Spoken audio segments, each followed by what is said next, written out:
बच्चों good morning. आज हमारा कक्षा 11 सामान्य हिंदी है। पहला वीडियो है हिंदी विषय से। पाठ का नाम है साखी, कबीरदास जी द्वारा रचित है। संत कबीरदास जी द्वारा रचित साखी को लेकर के हम आए हैं। सबसे पहले हम कबीरदास जी के विषय में कुछ चर्चाएं कर लेते हैं कि कबीरदास जी का जीवन कैसा था, कैसे उनका जन्म हुआ, कहाँ पले बड़े, कैसे क्या हुआ। कबीरदास जी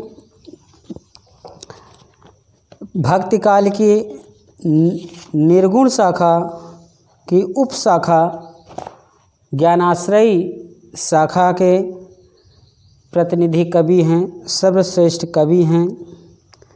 कबीरदास जी का जन्म 1398 ईस्वी में काशी में हुआ था। कबीरदास जी का जन्म 1398 ईस्वी काशी में हुआ था। कहा जाता है कि इनके माता पिता के विषय में कोई जानकारी नहीं प्राप्त होती है। एक कहावत है कि जो है कबीरदास जी एक विधवा ब्राह्मणी के गर्भ से उत्पन्न हुए थे और वो विधवा ब्राह्मणी लोक लज्जा के कारण कबीरदास जी को लहर तारा नामक तालाब में फेंक दिया था फेंक करके चली गई। और कबीरदास जी एक दंपति जुलाहा नीमा और नीरू नाम के दंपति जुलाहे ने उसको उठा लिया। उठाने के बाद उसका दंपति जुलाहा दोनों उनका पालन पोषण किया, अच्छे से बड़े हुए। उनके लोई नाम की स्त्री से उनकी शादी हुई और उनसे एक पुत्री कमाल और कमाली नामक 2 संतानें उत्पन्न हुई। कहा जाता है कि कबीरदास जी पढ़े लिखे नहीं थे। उनके गुरु रामानंद हैं जो दोहा लिख करके उनको सुनाया करते थे। कबीरदास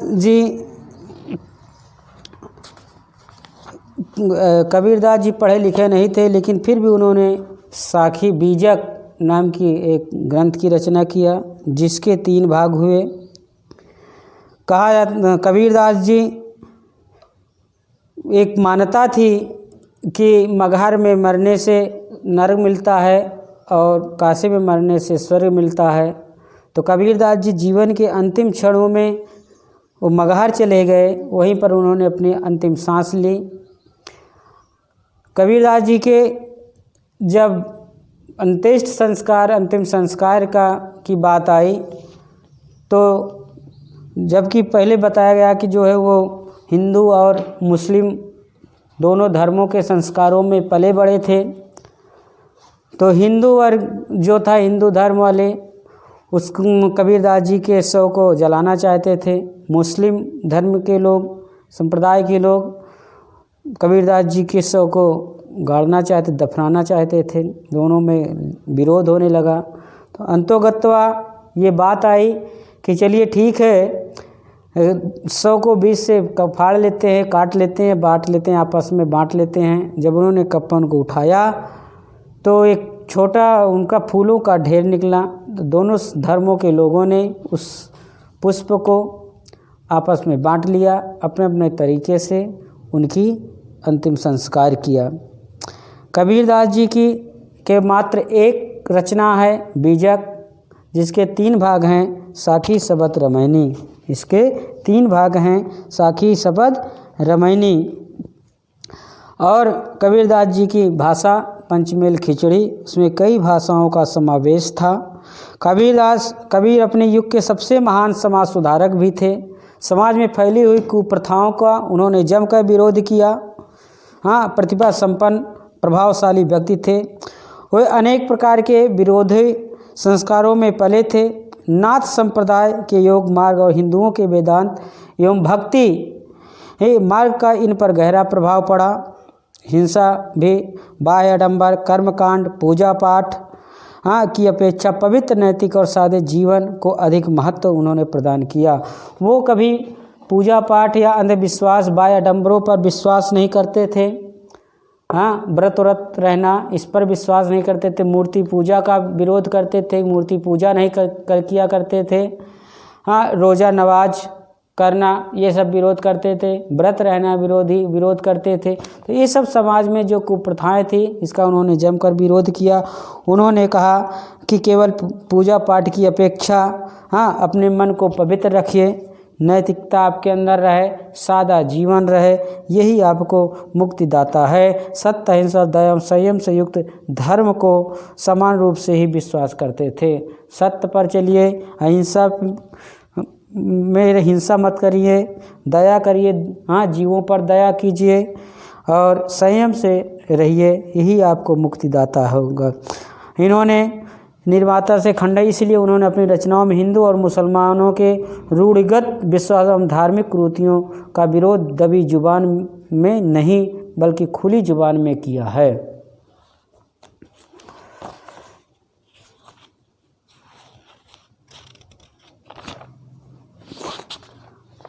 साखी आप लोग खोल लीजिए, कबीरदास जी द्वारा रचित है साखी। हम साखी पढ़ाने चल रहे हैं।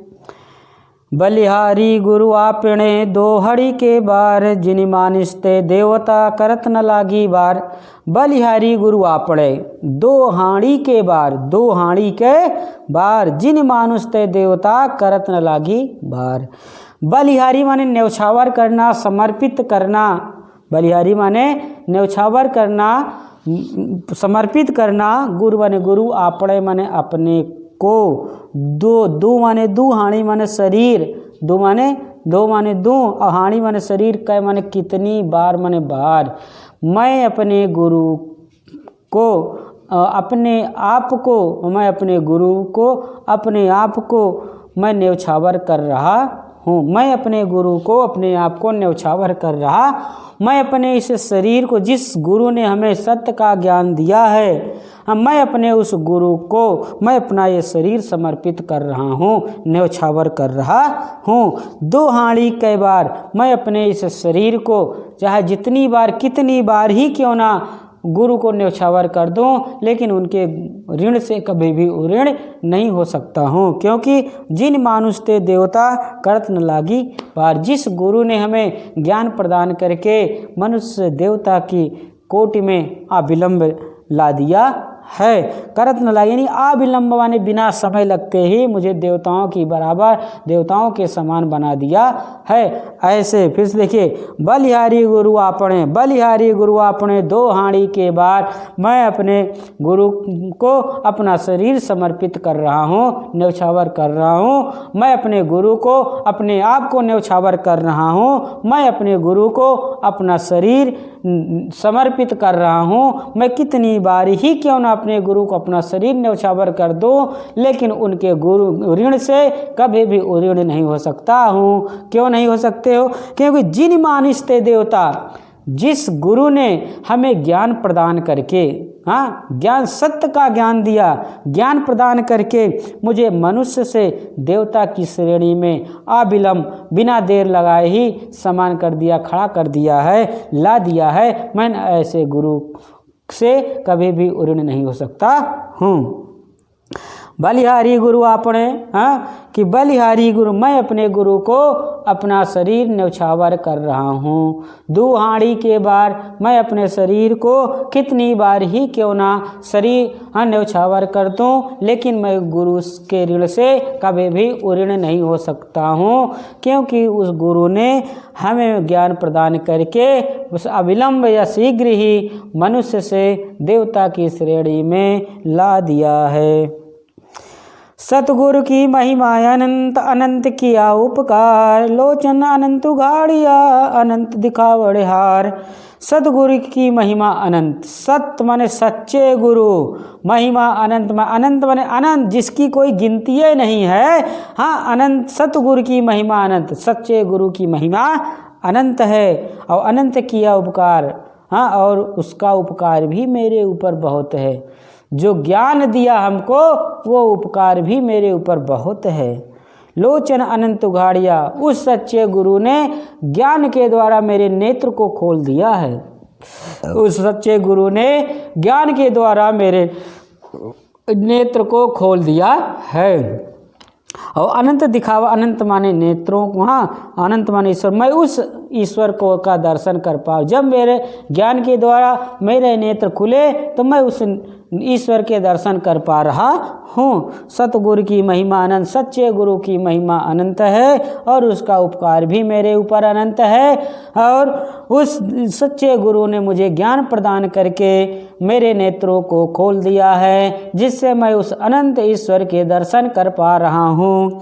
अनंत दिखावड़हार माने, दिखावड़ माने ईश्वर को देख पा रहा हूँ, सर्वत्र ईश्वर को देख पा रहा हूँ। दीपक दिया तेल भरी, दीपक दिया तेल भरी, बाती दही अघट, पूरा किया बिसाऊड़ा, बहुरी न आओ हट। कि दीपक दिया तेल भरी, मेरे सच्चे गुरु ने, मेरे सच्चे गुरु ने इस शरीर रूपी दीपक में, इस शरीर रूपी दीपक में और तेल भरी, शरीर रूपी दीपक में तेल भरी ईश्वर की भक्ति या रूपी प्रेम रूपी तेल भर दिया। ईश्वर के प्रति प्रेम रूपी या भक्ति रूपी तेल भर दिया। और बाती दहिया घट, और कभी खत्म न होने वाली ऐसी ज्ञान रूपी अच्छे बाती डाल दिया। और जब वो अच्छे बाती पड़ी तो वो प्रकाशित हुआ, ज्ञान प्रकाशित हुआ, कभी खत्म न होने वाली ज्ञान रूपी बाती डाल दिया। उससे जब जली प्रकाश हुआ तो हमारा समस्त अहंकार नष्ट हो गया। और नष्ट होने से पूरा किया विसाऊड़ा, हाँ पूरा किया विसाऊड़ा अर्थात मैं जान गया। साऊड़ा मैं जान गया, यानी क्रय विक्रय, मैं इस संसार में मनुष्य अपने आप को पहचान गया, अपने आप को जान लिया। हाँ, और फिर क्या किया, पूरा किया भी उसने, यानी कि इस संसार में आवागमन अर्थात या उसे मोक्ष मिल गया, मुक्ति मिल गई। अब बहु न आओ हरि, उसे अब इस संसार रूपी बाजार में जीवात्मा को क्रय विक्रय करने की आवश्यकता नहीं, अर्थात आवागमन करने की आवश्यकता नहीं है। इस शरीर रूपी दीपक में हाँ ईश्वर की भक्ति रूपी तेल या प्रेम रूपी तेल हाँ भर करके और ज्ञान रूपी बाती डाल दिया, जो अक्षय है, जो कभी नष्ट होने वाली नहीं है, जो बाती कभी नष्ट होने वाली नहीं है, ऐसी वो ईश्वर गुरु ने हम पर डाल दिया। जब वो ज्ञान प्रकाशित हुआ तो मेरे अंदर का जो अहंकार था, अहम था, वो नष्ट हो गया और मैं जान गया, वास्तविकता को पहचान लिया और मैं जान गया कि मुझे मुक्ति मिल गई, मुझे मोक्ष मिल गया। विसाऊड़ा माने मोक्ष मिल गया।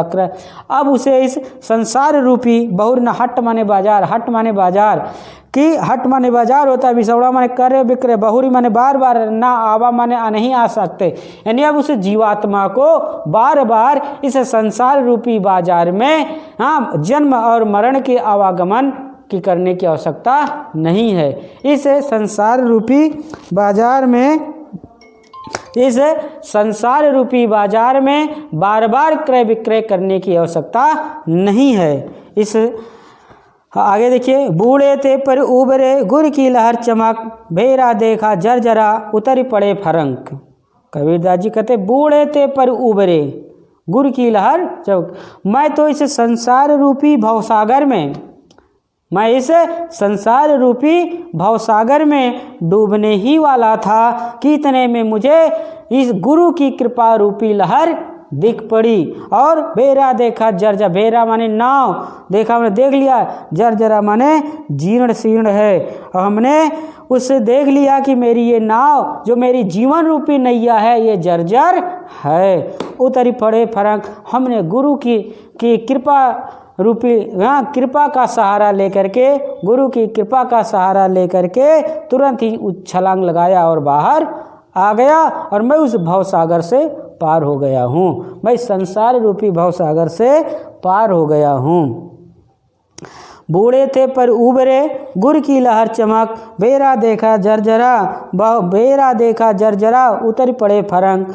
मैं तो बूढ़ साधक कहता है कि साधक कहता है कि मैं तो डूबने ही वाला था, बूढ़े थे पर मैं तो डूबने ही वाला था, लेकिन बच गया। कैसे? गुरु की लहर चमक, गुरु की कृपा रूपी लहर हमको दिखाई पड़ी और हमने देखा कि मेरी जो जीवन रूपी नाव है, मेरे जीवन रूपी जो भेड़ा है, हाँ वो जर्जर है, टूटी फूटी है। हाँ तो मैंने तुरंत ही गुरु की कृपा का सहारा लेकर के इस संसार रूपी भवसागर से बाहर आ गया, मुझे मुक्ति मिल गई, मुझे ज्ञान वास्तविकता का ज्ञान हो गया, मुझे ज्ञान की प्राप्ति हो गई। चिंता तो हरि नाव की और न चिंता दास, जो कछ चितवे राम बिन सोई काल की पास। चिंता तो हरि नाव की, चिंता तो हरि नाव की और न चिंता दास। जो ईश्वर के सच्चे भक्त होते हैं उन्हें सिर्फ भगवान नाम की ही चिंता होती है। ईश्वर के जो सच्चे साधक होते हैं, जो सच्चे भक्त होते हैं, उन्हें सिर्फ हरि नाम की, उन्हें सिर्फ ईश्वर भगवान नाम की ही चिंता होती है, उन्हें सिर्फ भगवान नाम की ही चिंता होती है और न चिंता और उन्हें और किसी अन्य सांसारिक चिंताएं नहीं होती हैं, सांसारिक या अन्य वासनाओं की चिंता नहीं होती है, सांसारिक चिंताएं, सांसारिक वासनाओं की चिंता नहीं होती है। जो कछ चितवे राम बिन सोई काल की पास, कि वो जानते हैं कि जो कुछ, यानी कि इस भगवान नाम के सिवा, भगवान नाम के अलावा किसी अन्य देवता या किसी अन्य चीज़ की चिंता, वासनाओं की चिंता, सांसारिक चिंता होगी तो वो का होसुई काल की पास, काल माने समय, मृत्यु, वो मृत्यु के बंधनों में बंधा हुआ होगा। जो कछु चितवे राम, जो कुछ राम के बिना, भक्ति के बिना, ईश्वर के बिना कोई अन्यंत्र यानी वासनाओं की चिंता करता है, सांसारिक वासनाओं की चिंता करता है, वो का मृत्यु के बंधनों में बंधा हुआ होता है, काल के पास में बंधा हुआ होता है। जो ईश्वर के अनंत भक्त होते हैं, साधक होते हैं, उन्हें सिर्फ भगवान नाम की ही चिंता होती है, उन्हें और किसी चीज़ की चिंता नहीं होती है, किसी अन्य की चिंता नहीं होती है, किसी सांसारिक वासनाओं की चिंता नहीं होती है। इससे जो भगवान भक्त नहीं होते हैं, जो ईश्वर के अलावा किसी अन्य चीज़ की चिंता करते हैं, सांसारिक वासनाओं की चिंता करते हैं, तो वो काल की मृत्यु के बंधनों में बंधे हुए होते हैं। अगला देखिए, तू करता तू भया मुझ में रही न हूँ, बारी फेरी बलि गई चित देखो चित्तित तो। तू करता तू भया मुझ में रही न हूँ। हाँ, साधक कहता है कि तू करता, तू अर्थात ईश्वर को पुकारते पुकारते, ईश्वर का नाम लेते लेते, ईश्वर का नाम लेते लेते, हाँ तू करता मैं तेरे समान ही हो गया हूँ। हे ईश्वर, मैं ईश्वर का नाम लेते लेते, साधक कहता है कि मैं ईश्वर का नाम लेते लेते मैं भी ईश्वर के समान हो गया हूँ। मुझ में रही न हूँ माने अहंकार, मेरे अंदर का जो अहंकार था वो जल गया, वो समाप्त हो गया, मेरे अंदर का समस्त अहंकार समाप्त हो गया। बारी फेरी बल गई, बारी फेरी, बाली माने जल गए, बारी फेरी माने आवागमन। इस संसार में का जो आवागमन है, मनुष्य जीवात्मा का जो आवागमन है, उससे उसे मुक्ति मिले गई है। जित देखो तित, तो अब जिधर मैं देखता हूँ उधर ईश्वर ही ईश्वर दिखाई देता है।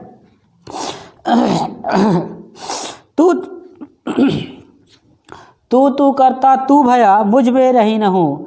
ईश्वर का नाम लेते लेते, ईश्वर का नाम लेते लेते, हाँ सही साधक भी ईश्वर के समान हो गया है।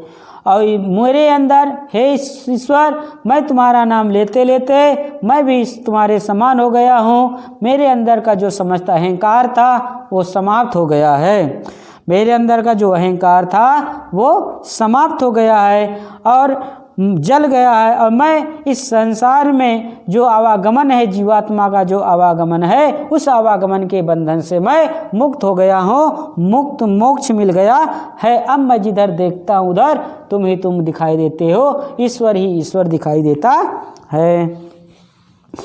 कबीर सूता क्या करे, कबीर सूता क्या करे, काहे न देखे जाग, जाके संगते बिछुड़िया ताही के संगलार। कबीर सूता क्या करे, कबीर सूता क्या करे, काहे न देखे जाग, और जाके संगते बिछुड़िया ताही के संग। कबीरदास जी कहते, सूता माने निंद्रा, मोह निंद्रा क्या करे, कहते हैं हे साधक, कबीरदास जी कहते हैं कि हे साधक, तू मोह निंद्रा में सोता हुआ क्या कर रहा है, तू मोह निंद्रा में सोता हुआ क्या कर रहा है, काहे न देखे। इस मोह निंद्रा को त्यागो, जागो, इस मोह निंद्रा को त्याग दो, उससे जाग जाओ और वास्तविकता को देखो। हे साधक, तू मोह निंद्रा हाँ में सोता हुआ क्या कर रहा है, मोह रूपी निंद्रा में सोता हुआ क्या कर रहे हो, जागो, उठो और इस वास्तविकता को देखो। हाँ, अर्थात इस मोह को छोड़ो, मोह निद्रा को त्याग दो और जाग करके वास्तविकता को देखो। जाके संगते बिछुड़िया ताही के, जिस ईश्वर से बिछुड़िया मैंने छूट गया, जिस ईश्वर से तुम्हारा साथ छूट गया है, जिस ईश्वर से तुम्हारा साथ छूट गया है, उसी ईश्वर को पुनः प्राप्त करो ताही के संग लाभ। उसी ईश्वर को पुनः प्राप्त करो जिस ईश्वर से तुम्हारा जाके संगते माने जिस ईश्वर से तुम्हारा साथ छूट गया है, अब उसी को प्राप्त करने की कोशिश करो। केशव कह कह कूकिए न सुई है असरार, रात दिवस के कूकड़े कबहों लगे पुकार।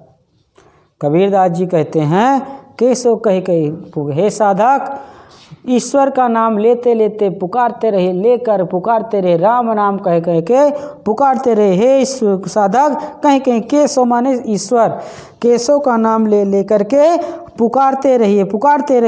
कहे न देखे जाए, तुम बिना आलस किए हुए ही, जहाँ रात दिवस के को कबहों न सुई, बिना आलस्य किए हुए, असरार माने आलस्य, बिना आलस्य किए हुए ही तुम यदि रात दिवस ईश्वर का नाम सुनोगे, सो ईश्वर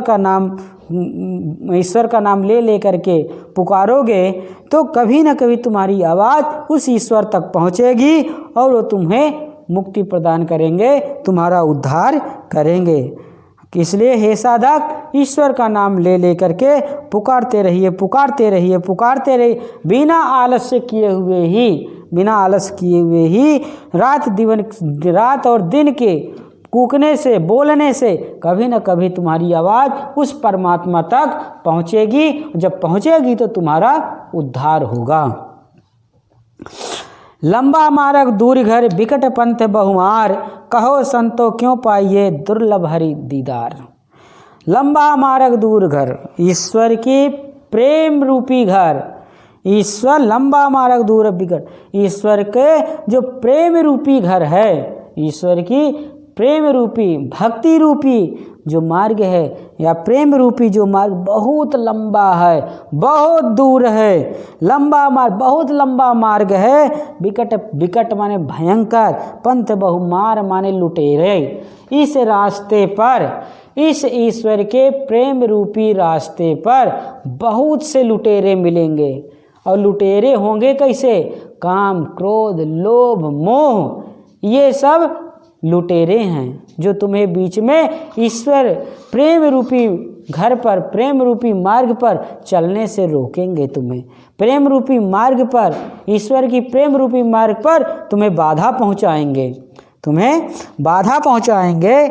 इसलिए तो क्यों संतो, कहो संतो भाई, कहो संतो क्यों पाइए दुर्लभ हरि दीदार। क्यों संतो भाई बताइए, क्या ईश्वर ईश्वर प्राप्ति का मार्ग, या ईश्वर का दर्शन दुर्लभ नहीं है? कि कहो संतो भाई, क्या ईश्वर का दर्शन दुर्लभ नहीं है? क्योंकि वो बिरले ही होते हैं जो इस प्रेम रूपी मार्ग पर, ईश्वर के प्रेम रूपी मार्ग पर चल पाते हैं। जो सबसे बच जाते हैं वही इस मार्ग तक, वही उस घर तक पहुंच पाता है, अन्यथा कोई नहीं। इस लंबा मार्ग दूर, यानी कि प्रेम रूपी ईश्वर के प्रेम रूपी घर जो है बहुत दूर है। और इस रास्ते पर भयंकर लुटेरे हैं, काम, क्रोध, लोभ रूपी लुटेरे, जो तुम्हें उस घर तक पहुंचने में तुम्हारी बाधा पहुंचाएंगे, तुम्हें रोकेंगे, तुम्हारा विरोध करेंगे। हाँ, और जो लोग इस से सामना करता है वही वहाँ तक पहुँच पाता है। तो संतों से पूछता हूँ, क्यों संत जनों, संत भाइयों, बताइए क्या ईश्वर का दीदार करना, ईश्वर का दर्शन कर पाना दुर्लभ नहीं है? यहु तन जारो मसी करो, लिखो राम का नाम, लेखन करूँ करंग की, लिख लिखे राम पठाऊँ। यहु तन जारो मसी करो, यहु तन जारो मसी करो, लिखो राम का नाम, लेखन करूँ करंग की, लिख लिखी राम पठ।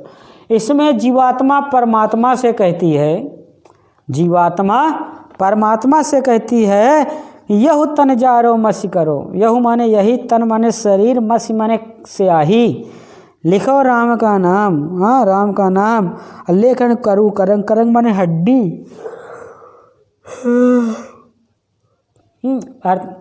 और लिखी लिखी राम में पठाऊँ।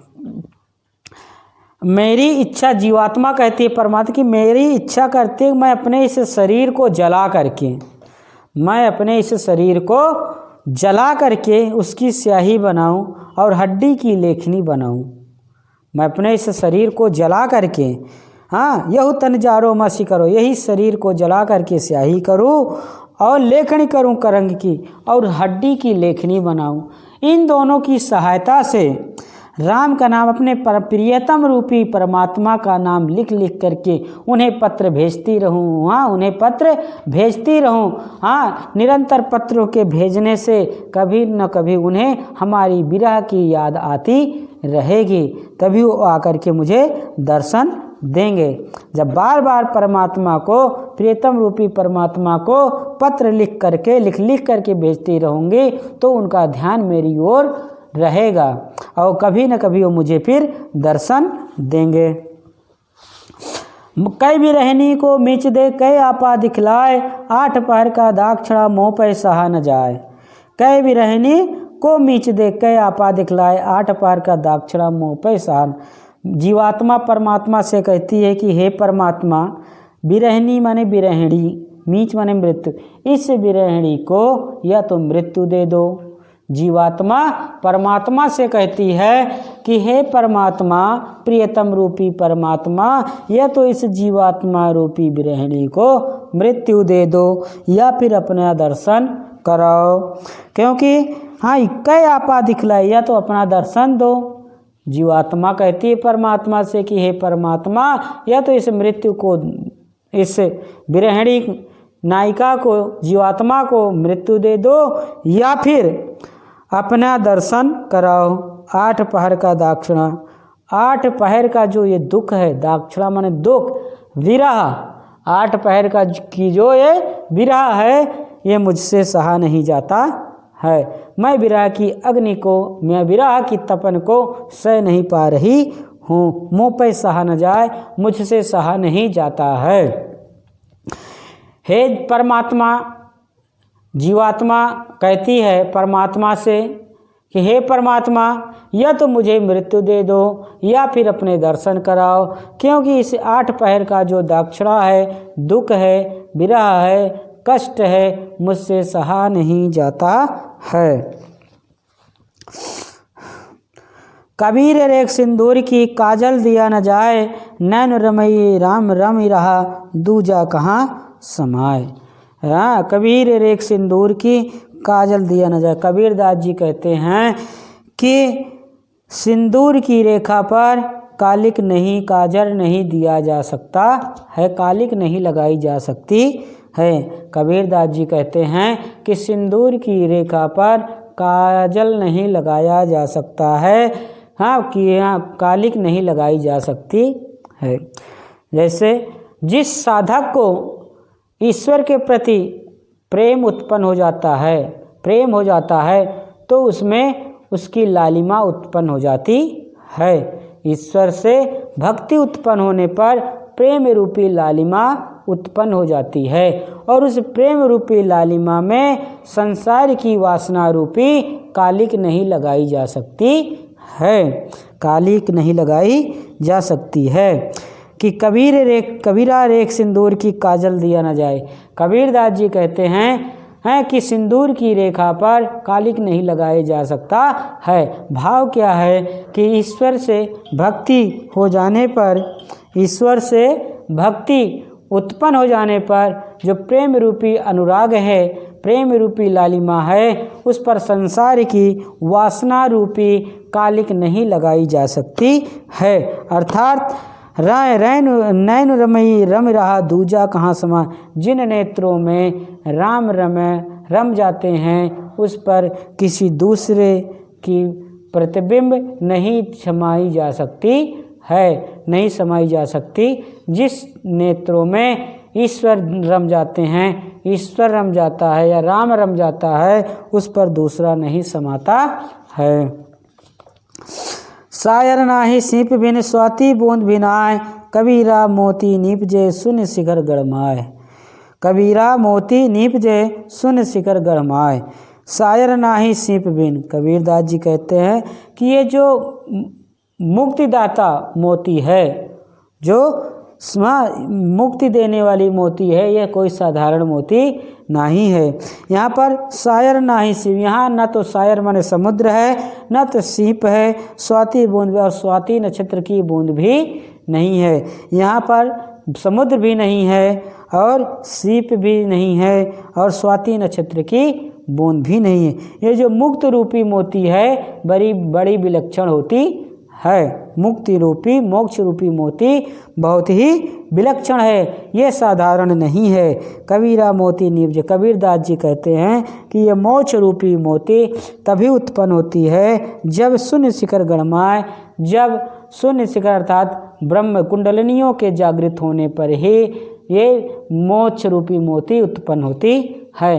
कुंडलिनियों के जागृत होने पर ही मोक्ष रूपी मोती उत्पन्न होती है। पाणी ही ते हिम भया गया बिलाय, जो कुछ था सोई भया अब कुछ कहा ना जाए। कबीरदास जी कहते हैं कि पाणी ही ते हिम भया, जीवात्मा और परमात्मा का लक्षण है कि पाणी ही ते, पानी माने जल, हिम माने बर्फ, कि जल ही बर्फ हो गया, जल ही ते हिम भया, जल जम करके बर्फ हो गया। अब हिम ते है गया बिलाय, और बर्फ जो है वो पिघल करके पानी हो गया। इसलिए जो कुछ था सो भय अब कुछ कहा ना जाए, जो कुछ पहले था अब वही अब हो गया, इसलिए इसके विषय में कुछ कहा नहीं जा सकता है। जो कुछ पहले था अब वो अब पहले था वही अब है, जो अब है वही पहले बाद में हो जाएगा, इसलिए इसके विषय में कुछ कहा नहीं जा सकता है। भाव क्या है कि जिस प्रकार से जीवात्मा परमात्मा का ही अंश है, परमात्मा से ही जीवात्मा हुई है, और जीवात्मा जब मृत्यु होती है तो वो परमात्मा में विलीन हो जाती है। जीवात्मा ही परमात्मा है और परमात्मा ही जीवात्मा, जो पहले परमात्मा था वही जीवात्मा है। जीवात्मा की मृत्यु होने पर परमात्मा में विलीन हो जाती है। ठीक, इसलिए जो कुछ पहले था वही अब हो गया, इसलिए इसके विषय में कुछ कहना अब संभव नहीं है, कुछ कहा नहीं जा सकता है। अब ये 14 दोहा ही कबीरदास जी का पढ़ाया हूँ, आप लोग घर में इसका रिवीजन करेंगे, पढ़ेंगे, इसका हिंदी में आप अर्थ भी लिख लेंगे। धन्यवाद।